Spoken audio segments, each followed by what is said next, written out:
आणि यानंतरची बातमी आहे रत्नागिरीमधून दाभोळमधील रस्ता ठेकेदाराच्या मुजोरीचा पर्दाफाश करण्यात आलेला आहे। खड्ड्यांचं निकृष्ट काम वरून पत्रकारावरती अरेरावी करण्यात आल्याचा प्रकार हा समोर आलेला आहे। जय महाराष्ट्रानं या ठेकेदाराची पोलखोल केलेली आहे।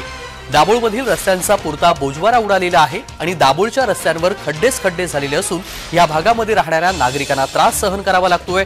दाभोळ परिसरामध्ये अजूनही कच्चे रस्ते आहेत तर काहींचं डांबरीकरण उखडल्यानं हे ते मोठे खड्डे पडले आहेत। या ठिकाणी अतिशय निकृष्ट दर्जाचं काम सुरू आहे। सकाळी केलेलं काम 2 दिवस राहील की नाही हेही सांगता येत नाहीये।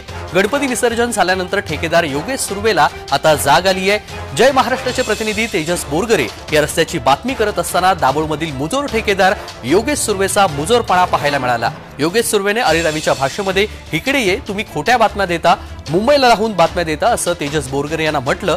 दाभोळ खड्डे प्रश्नावरती मुजोरीचा पर्दाफाश जय महाराष्ट्राचे प्रतिनिधी तेजस बोरगरे यांनी केलेला आहे, पाहूया।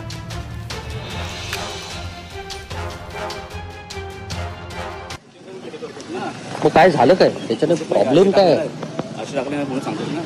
काम सुरू आहे ते करतोय। मग काय झालं तुम्ही बातमी देताना मागच्या बातमी चुकीची देता तुम्ही। कुठलीही बातमी दिली ती बरोबर दिली। काय चुकीची आहे त्याच्यात? काय त्याच्यात चिखल झालेलं सगळं गेलं भाऊ। चिखल गेलं काय तिथे पोझिशन असते तुम्ही बघता। तुम्ही मुंबईत जाऊन बातम्या देता रे तुम्ही। मुंबईत बातम्या मी आता इथे आलोय म्हणून मुंबईत आमचं काम आहे ते माझं काम आहे शूटिंग माझी केली तेव्हा विषय करतोय मी ते माझं काम आहे। बातमी काय करायची ना हे तुम्ही नाही शिकवायचं। मी तेच म्हणतोय बातमी कशी करायची ना हे तुम्ही आम्हाला नाही शिकवायचं। जे आहे ते दाखवणं माझं काम आहे। मी तुला सांगतो मी पण तेच म्हणतोय